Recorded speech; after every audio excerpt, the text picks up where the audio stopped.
DND number 4, Weeds Grow in Jesus' Name, Chapter 6. Ricky tossed Beth onto a beautiful Chinese wood bench. She stood immediately, and he pointed at the bench. Sit. When she continued to stand, he moved closer, but his voice got much softer. Now. She slumped down onto the bench, but looked past Ricky to Mark, hoping for an ally. However, he showed no signs of sympathy. Suppose you tell me what you're doing here in our home, Ricky began. Shelley invited me to. That's not what I mean, and you know it. I have no idea what you're talking about. Beth, tell me who you were talking to on the phone this morning when Bree overheard you. She remained silent.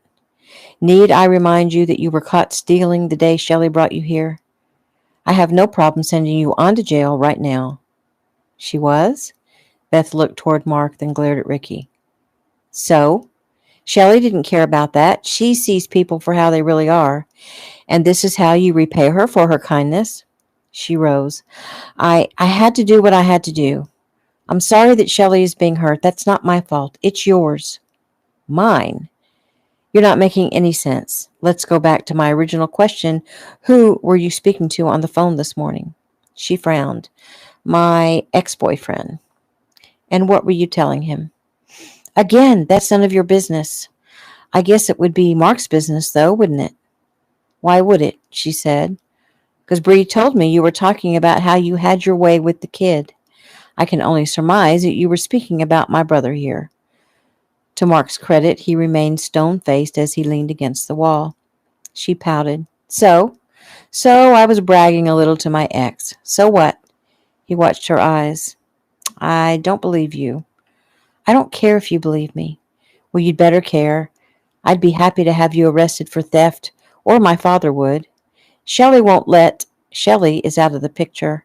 My father, on the other hand, would be happy to send you to jail. It was his wallet you tried to steal. He paused and let the information sink in. She was worried about it. He could see it in her eyes. She was frightened. Probably had no one to bail her out. She was on her own. Good.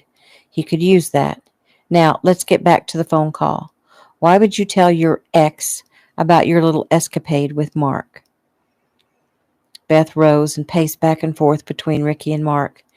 The gig was up. Maybe not completely. She could get in a few more digs. Hopefully she'd done enough to still get the money for her family. It would be the least she could do before she died, because she was going to die. She sighed. She hadn't wanted to hurt Shelley. She was a pretty cool lady, and she loved Jeffy. What a great kid. But the men, the pompous, arrogant males of the Keno family, they deserved everything they got. Well, maybe not Mark. Ricky moved forward, getting her attention. She raised her hand up slightly in surrender. Okay. I'll tell you. But I have to have your word that once I tell you what you want to know, you'll let me go. Ricky considered her proposition. He may never get the information he needs to fix things if he doesn't cooperate with her. That doesn't mean he can't take care of her later if he has to. He nodded. You have my word. Now sit and talk. She eased back onto the bench and looked nervously up at Ricky. He wasn't my ex-boyfriend. Who was he? A man I met when I first came to Los Angeles. And when was that? A few months ago. I was homeless. He found me and took me in. He said he would help me and I could help him. I bet. No, not in that way. He never touched me. He gave me food and shelter and promised to help my family.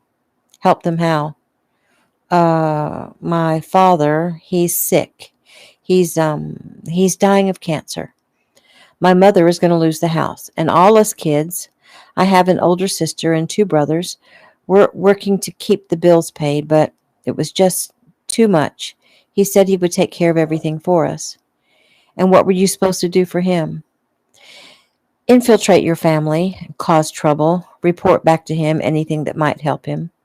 Ricky sighed and shook his head. His name? Beth looked down. Tommy Crane. Son of a, Mark murmured. Okay, now let's take this bit by bit. Why would Tommy care if you had sex with Mark? Were you and Tommy having a relationship? No, I told you he didn't want me that way. Why not? Prison changes sexual preferences? Beth looked toward Mark. He should have stepped in to help her, but he just stood there against the wall, glaring at her. Well, fine, he was about to get his. Because I have AIDS. Silence, then a strangled sound from Mark. Ricky glanced at him, then back to Beth, his expression thunderous. You little... Are you that full of hatred that you would... He stopped himself and looked back at his brother. The look on Mark's face told him they hadn't used protection. Their eyes met. Ricky nodded at him to let him know he understood and that all hope is not lost. You want to leave? He asked Mark. No. Let's hear the rest of this crap. Rick nodded and turned back to Beth. Bree said she heard you say something about putting something in my father's protein drinks. I put steroids in his drinks. Steroids. Ricky drew a breath. What kind? She shrugged. I'm not sure. Tommy gave them to me. There was some liquid and some pills. He rubbed his chin. Steroids. Just as he suspected. So could his father be experiencing some kind of roid rage this quickly? And can roid rage be directed only at one person? He needed information. He turned back to Beth. What else? She shook her head. I don't know. What do you mean? What was the rest of your mission? What else were you supposed to accomplish? Just cause trouble. Wear you down. Break up your perfect little family. And you were willing to do this for the money? I'd do anything to help my mother. And how do you think your mother would feel if she knew what you did to get the money? Well, she'll never know. The question was, how would she feel? Beth frowned and shrugged. Probably not great. Ricky sighed. He wasn't getting the whole picture. You're not telling me the whole story. A young girl with a close family, willing to tear apart another family with no qualms? It doesn't make sense. It does when you consider what your family has done to his. My family? Are you kidding me? You killed his brother, or your father did, and that's one of the things I was supposed to find out. Which one of you killed his brother? Ricky laughed a brittle laugh. Huh, I bet you failed there. Maybe. Nobody knows the answer to that question. No one in this house, anyway, except my father and me. What is the answer? He shook his head. You really are wacko, aren't you? Answer this. Why does Tommy want to know? She shrugged and saw no reason not to tell him. He said he needed to know the truth and find out what really happened, and then he'd be able to bring suit and get his money, and then he did, and when he did, he'd help my family. Get his money? What is he talking about? A lawsuit? Does he think he can bring suit against us for the death of his brother? I'm not sure, she answered, realizing how weak it sounded. Did Tommy tell you why we had to kill his brother? Yes, she said defensively. He told me how you drove his brother to do all the things he did. He told me how you rubbed your cocky ways and your perfectly rich little family in their faces.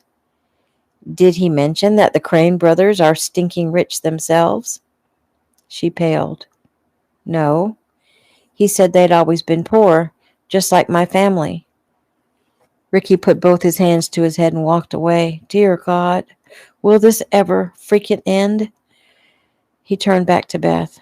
Have you ever heard of Golden Hotels? Yes, of course. Well, the Crane brothers own them. They've had to liquidate their assets, but Tommy's got money coming out his wazoo. That can't be. Well, I don't really care if you believe me or not. Is there anything else you're not telling me? She shrugged. Not that I can think of. How many men does Tommy have working for him? 3 or 4. Which is it? Well, I've only seen 3 of them, but he talks to another guy on the phone. He stood motionless, watching her. Finally, he spoke. Get out. She was quiet for a moment. Can I say goodbye to Shelley and Jeffy? No. You've had all the chances you're going to get to wreak your havoc. We're going up to your room together. We're packing your stuff, and I'll drop you off at the bus station. That's the best you'll get. He watched as big tears coursed over her cheeks. Stepping away, he sighed and turned. I can't show you compassion, Beth.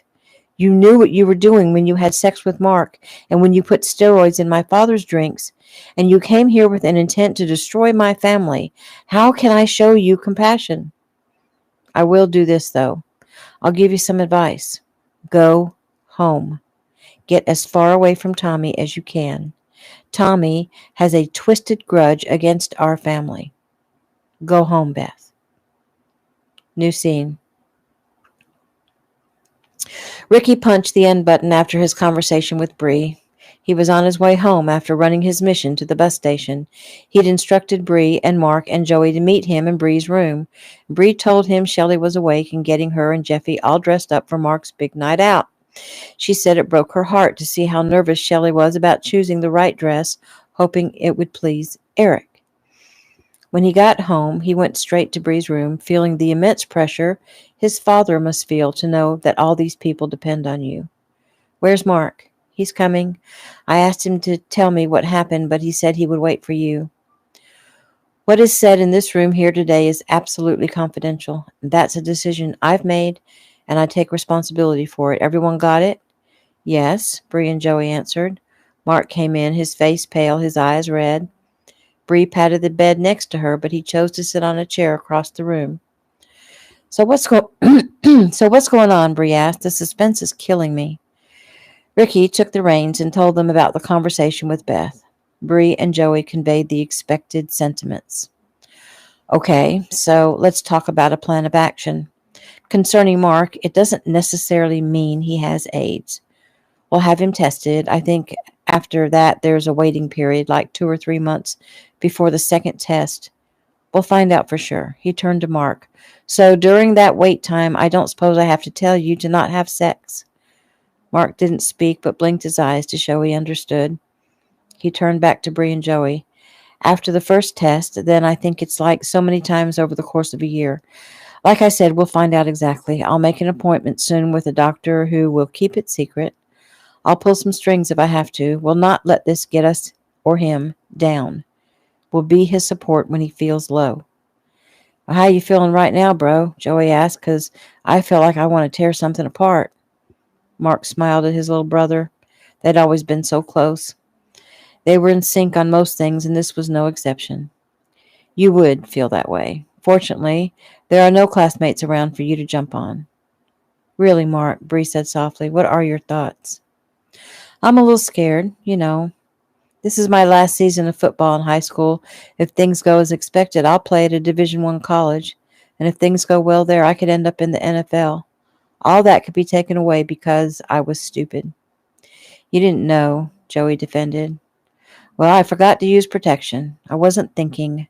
I'd planned to use protection with Jana, and when those plans went south and Beth came into my room, I stopped thinking at all. Rick reminded me earlier. He told me that not thinking was a possibility. Then I went and did just that. But really, I have to say the bigger thing is I outright chose to disobey God's laws, and I just got what I deserved. Eric warned me. Ricky warned me, and I went with my hormones and not my spiritual heart. I was stupid, just stupid. Okay, you got that all out? Ricky asked. Mark nodded. Positive thoughts, Bree added. Mark nodded again. Now, do you all agree that Shelley and Dad are in a bad place right now, and there's no reason to put them through all the worry when nothing will probably come of it anyway? They all nodded in the affirmative.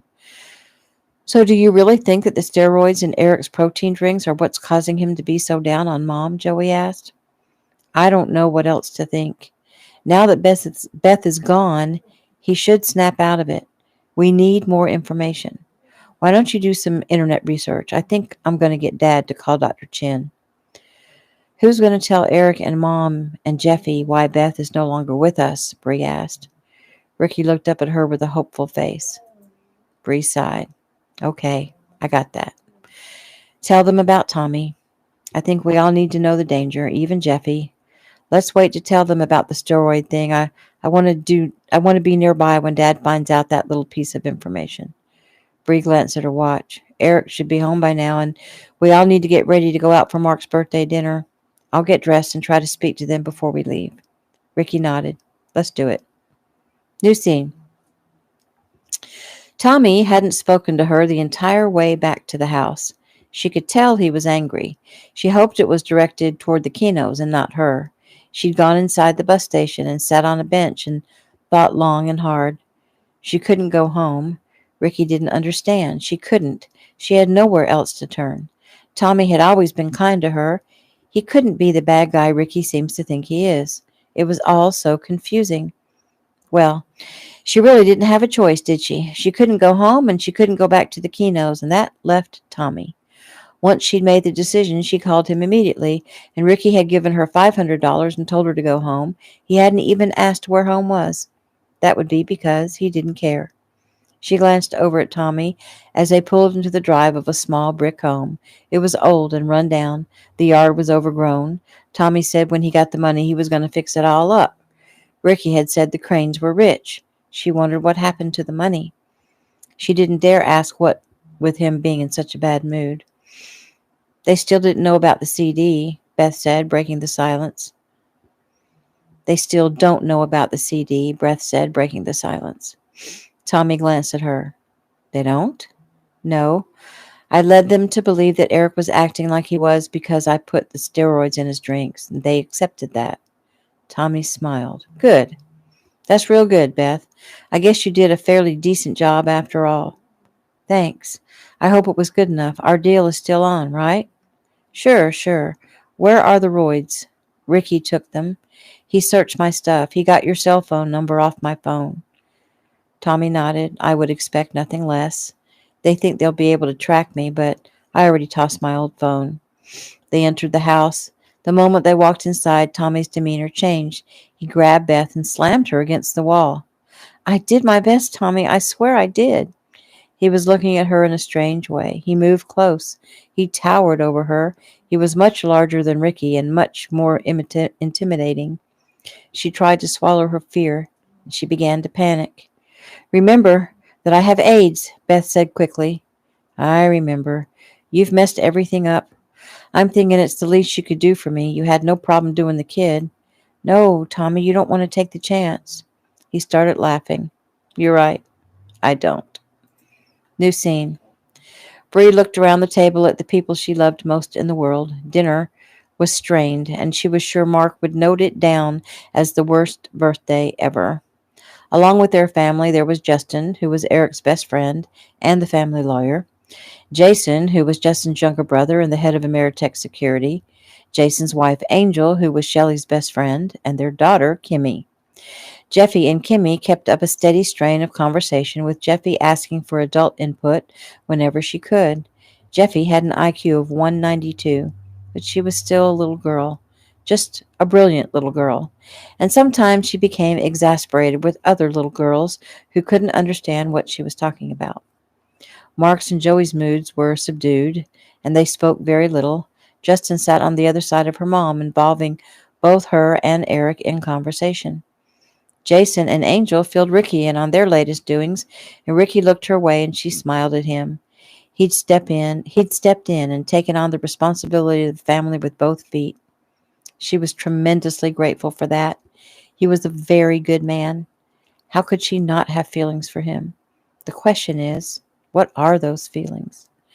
So, is everyone coming to my game Friday? Mark asked. 5 days and counting. Wouldn't miss it, Jason said. I'm really proud of you, Mark, Eric said. I'm looking forward to it.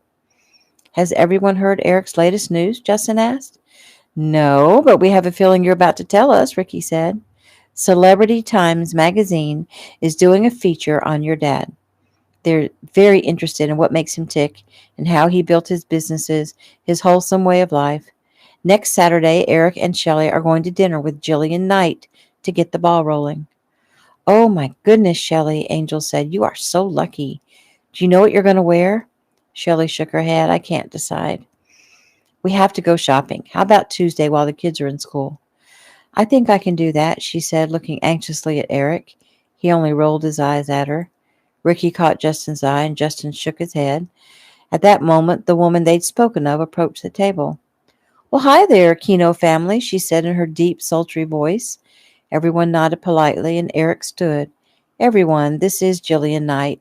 He turned back to face her. It's amazing. We were just speaking about you and the interviews we have scheduled. Would you like to join us? Oh, no, I was just leaving and I noticed your large group and thought I would stop to say hello. She looked around the table. Okay, let's see. I recognize Brianna and Ricky and, of course, Shelley. You look so young. It's amazing. I can't believe you're Brianna's mother. Thank you. I was very young when I had her. I see where Brianna gets her looks. Now, that's a compliment. I can see we're going to get along great. Shelley stood as she spoke, but as she extended her hand toward Jillian, she nicked her water glass, and the glass hit the edge of Eric's plate, shattered, flooded Eric's food with water. Shelley gasped and began apologizing as she tried to clean up the water. Eric clasped his hand around her wrist. Stop, he commanded. Heaven deliver us, Eric muttered. Hopefully we'll make it through our dinner next Saturday alive.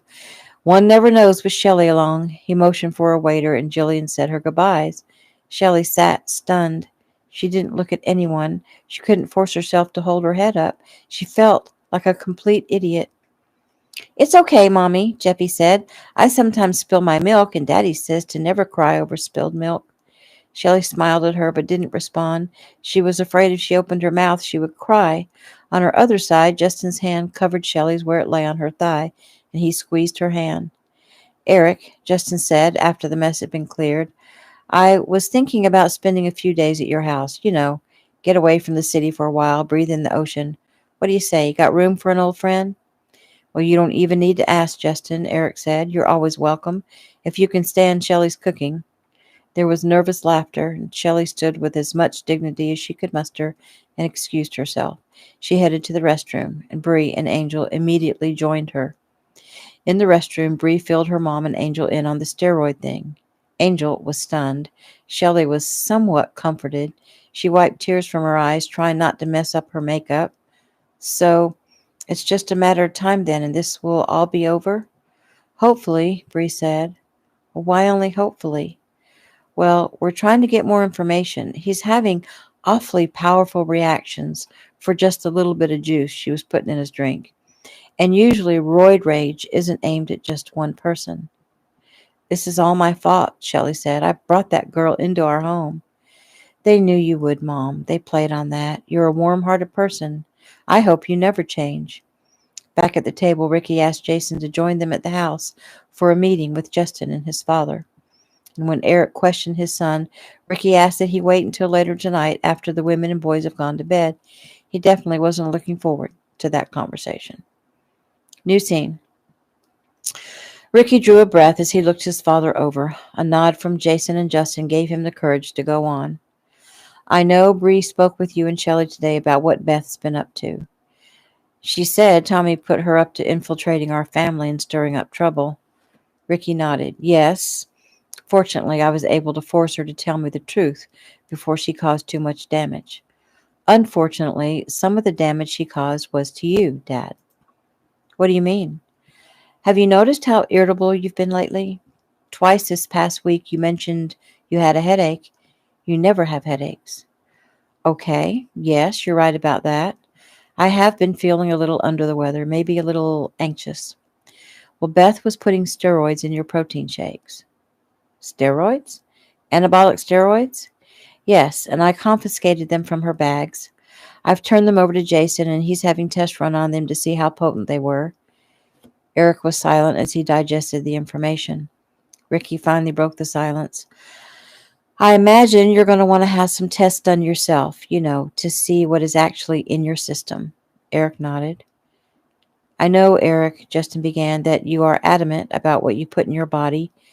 I hope you realize whatever amount she was able to deliver to you was too little to do any real damage. Okay, he said softly. He looked around the room. You mentioned that I've been irritable. You think that the steroids may be the cause? Ricky frowned. That's what we're hoping. Eric looked up. We. So it's the consensus of this group that I've been irritable? To say the least, Dad. I did some research, Eric, Justin said. Early effects of steroid use are seen as changes in mood, and some of those are an increase in confidence and energy. There can also be sleeplessness and an ability to train through pain. I realize it would be difficult to note anything different about you in those areas. And then there's the fact that libido may be decreased, even though it is more often increased, sometimes markedly. The parts that jumped out at me were irritability, anger, agitation, and a strange, edgy feeling. Those symptoms are commonly reported. If you're already hot-tempered, the juice makes you worse, Jason added. If little things piss you off, smaller things will put you into a rage. Some Roys are worse than others, though, more notorious for causing angry outbursts. One study said 3 days of consuming simple 4-androidal at 100 milligrams made animals out of 20 men. To control this, they put them on some type of tranks like Xanax. So everyone here thinks I've become an animal? No, Dad. Not to us. Only to... Ricky stopped. He wasn't sure if he should say it, but he had to, didn't he? Someone had to. Eric's eyebrows rose as he waited. Only to what? Only to Shelley. Eric eyed Ricky and then turned to Jason and Justin. You all feel this way? Yes, Justin said softly. He could feel the anger build, yet he wasn't angry at Ricky or his friends. He was angry at Shelley. Did she go to you with a complaint? No, of course not, Ricky said quickly. She came to me and Bree to ask what she should do about the problem, to ask if we'd noticed it. She wasn't complaining. She was worried about you. Yeah, right. Do you hear yourself? A few weeks ago, you would never say something like that. Eric, it's noticeable, Justin said firmly. You've never been cruel to anyone, nor rude, nor even impatient. Yet these past few weeks, you've done nothing but ridicule her.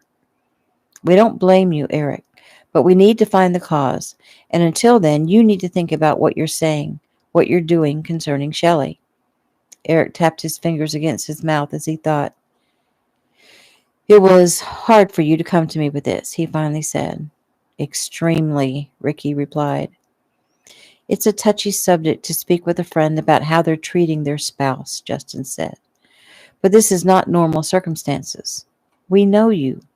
We have the greatest honor and respect for you. We thought you would want to know what was happening to you, why you were feeling the way you were feeling. Eric was silent again. Tell me this. Why am I not angry with everyone? Why just Shelley? Well, we don't know that yet, Ricky said. It's a question that worries me. I was hoping you might find some time to speak with Dr. Chin. Eric nodded his head. If you think that will help, then I'll give him a call. Dad, you're being very cooperative and very quiet. Will you tell me, please, what you're thinking and what you're feeling? Eric leaned back in his chair and drew a deep breath. A myriad of thoughts, Ricky. I'm thinking that I have been feeling strange lately. I have almost a constant headache. I'm thinking that I feel a great deal of anger towards Shelley. I know that I've said several hurtful things to her this week, things I logically know I would never usually say, and yet I can't seem to help myself. Also, logically, I know I've been deeply in love with her, and yet I can't seem to remember why. I'm also thinking that I would trust my life with you and Justin and Jason, and so I must do exactly what you say right now, since I don't seem to be in my right mind. And I'm feeling the guilt of having to lay all of this trouble at my own son's feet. Well, you've taught us often enough that guilt is a negative concept, so stop with the guilt, please. We'll get through this, and you'll be back to your normal self, and we'll all live happily ever after. I hope so, Ricky. He rose. Now, if you'll excuse me, I'm going upstairs to see if I can look at my sleeping wife and figure out what my deal is. And now that you brave souls have called my attention to what's happening, maybe I can find the strength of character to keep myself from hurting the person I've chosen to share my life with. Ricky watched him go, a defeated man.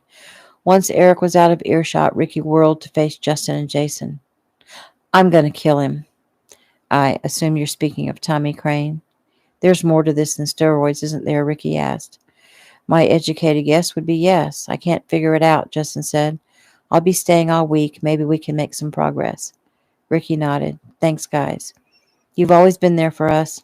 When Mom died, all through that hideous year that James went after Shelley, You were always here, and I'm humbled by your friendship. New scene. Eric watched Shelley sleep. She tossed and turned. He sat down on the bed, forcing himself to remember the first day he'd met her. She'd been an angel. She'd run into him and dropped her bag. He'd helped her gather her things, and she'd looked up at him, and he'd practically fallen over. She'd knocked the breath right out of him. He felt a pang of sympathy and guilt for how he's been treating her. He sighed and touched her hair. She gasped and sprang from the bed, her face a mask of horror and fear. He held his hands out like one would show a dog to make friends. It's just me, Shelley, he said softly. She shivered. What's wrong? She asked. He patted the bed. Come back to bed. I didn't mean to wake you. Cautiously she did as he asked. She lay down next to him and he covered her with a comforter. There. All better? Yes, she whispered. He considered making love to her, but suddenly felt very tired. Maybe tomorrow. He leaned over and kissed her forehead. Good night, he said. Good night, Eric. She waited for him to roll over and go to sleep, hoping she wouldn't accidentally sniffle because she couldn't stop the tears that wet her pillow. New scene. Bree waited for him to come to her, and when she heard the shower come on, she thought it wouldn't be long. Yet the shower had been off for at least a half hour now. Finally, she got out of bed and went down the hall to his room. Quietly, she opened the door and eased inside. Even though the room was dark, she could see that the bed was still made. And then she saw his broad shoulders outlined by the moonlight out on his balcony. She moved forward, opened the French door, and slipped outside. She stood watching him. He was troubled. The talk with his father must have been rough. They'd known it would be. Ricky was so strong to be able to take on such a burden. Her heart melted. She denied him for so many years, yet he wasn't bitter. He was so full of light and love. He was tough as nails, a fighter, lightning fast, and a master in his own right, or so she'd been told. He turned suddenly, his eyes searching. She offered a slight smile. You spoke to your dad? He blinked and nodded. How'd he take it? With humility, like a man who'd been shamed in front of his family. He's confused, and I don't know. He looked so defeated. I hate this. Bree moved forward and took his face in her hands. He'll get through this. So will Mom. We all will. We'll figure it out, Ricky. She kissed his mouth softly. He took her hands in his and kissed them and pressed them to his chest. Thank you, Bree. No, Ricky. Thank you. I don't know what we would have done if you hadn't been here. I'm so glad you're here. His expression changed from grief to desire. Roughly, he grabbed her upper arms and brought her to him. His mouth met hers. The kiss was not soft and not sweet, and she met his desire with one just as fierce, for she knew it was what she needed. When he carried her into his room, it was with only one thought, to love her. As he pulled the cover over both of them, he hadn't meant to say it, but it slipped out before he could stop it. I love you, Bree. And that is the end of chapter 6.